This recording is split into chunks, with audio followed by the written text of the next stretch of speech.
श्राद्ध पक्ष में किसी एक माता जी ने प्रश्न करा था कि हमारे यहाँ पर अगर कोई भोजन बनाने वाला नहीं हो, हमारे घर में हम भोजन ना बनाएं और ब्राह्मण को आटा चावल दाल शक्कर ये सब थाली में लगाकर सीधा बनाकर सीधा सीधा दे दिया जाए, तो क्या श्राद्ध पक्ष में ये स्वीकृत है? श्राद्ध पक्ष में क्या यह मान्य है?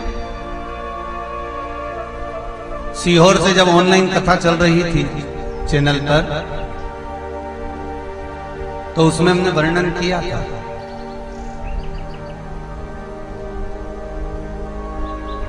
कि 16 दिन श्राद्ध के 16 दिन में से अगर आप किसी एक दिन भी किसी के निमित्त भी, दादा परदादा किसी के भी निमित्त भी एक दिन भी यदि आपने श्राद्ध किया है किसी एक दिन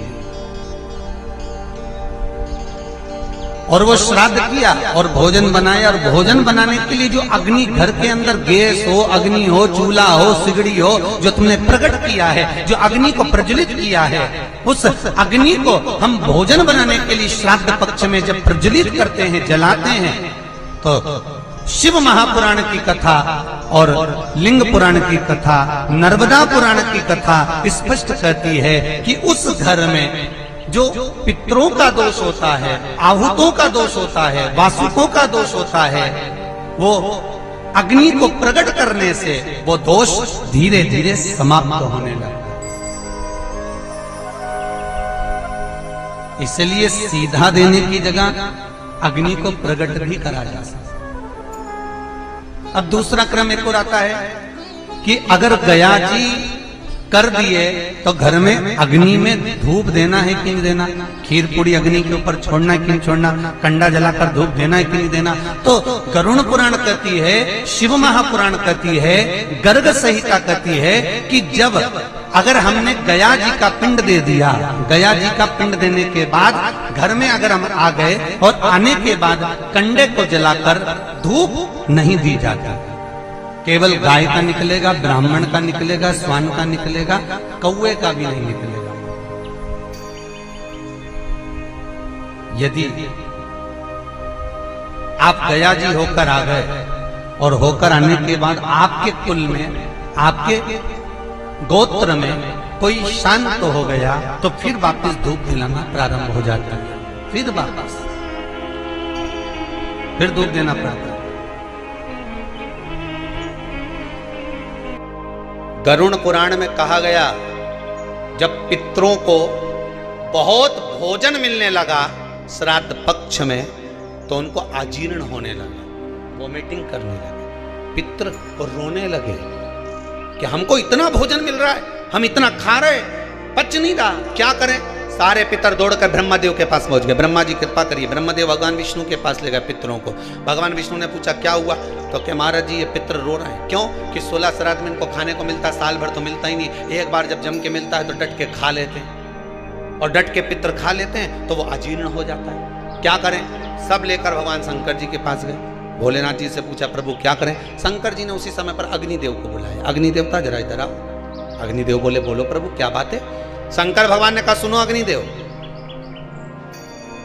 जितनी देर तक 16 दिन श्राद्ध के पितृ मृत्यु लोक में रहेंगे, अपने अपने घर में जाकर भोजन करेंगे, तब तक 16 दिन तक अग्नि देवता इन पितरों के साथ रहेंगे। इसलिए हिंदू धर्म में रीति है कि श्राद्ध पक्ष में कंडा जलाकर, गोबरी जलाकर, उसको जलाने के बाद उस पर घी शक्कर धूप छोड़ो। क्यों?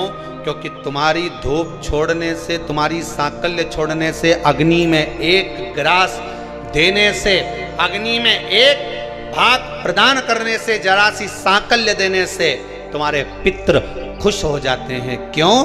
क्योंकि पितृ जब भोजन करते हैं और अग्नि की धूप साथ में दी जाती है तो अजीर्ण नहीं होता। तो पितृ आशीर्वाद देते हैं कि तुमने हमारे लिए अग्नि में सांकल्य दी है, जाओ तुम्हारा कल्याण हो, तुम्हारे भंडार भरे। ये अग्नि देवता की साक्षी में पितृ आशीर्वाद देते हैं। पितृ आशीर्वाद देते। अग्नि की साक्षी होना चाहिए पितरों के लिए। शादी में किसकी साक्षी होती है? जम के बोलो, अग्नि की। ये तुमने मंडप लगाया, ये तो ठंडा हो जाएगा, बोलो हो कि नहीं हो? मोर छटाएगी तो मोर ठंडा हो जाएगा, बोलो हो कि नहीं हो? ये जितना बाराती आया एक ना एक दिन ये भी ठंडा हो जाएगा, बोलो है कि नहीं हो? सब अपने अपने घर पहुंच गया। ये सोफा सेट ने पलंग सब चले जाएगा, नहीं गद्दा रजाई ये टेंट हाउस का था नहीं ये भी चले जाएगा, बोलो सही है कि गलत है? पंडित जी ने पूजन कराई वे भी चला जाएगा। अब सब कुछ चले गया, फिर शादी का जो तुम्हारा संबंध हुआ है, हाथ जो पकड़ाया गया है, उसकी साक्षी कौन देगा? तो कि ये जो अग्नि की 7 भांवर डाली है, ये अग्नि साक्षी है। उसी तरह पितृपक्ष में आप लोगों ने जो अपना नाम गोत्र लिखकर भेजा है और उनकी जो साकल्य डल रही है, वो अग्नि उन पितरों की साक्षी है। उसका फल वो जाने, उसका मोक्षता वो जाने।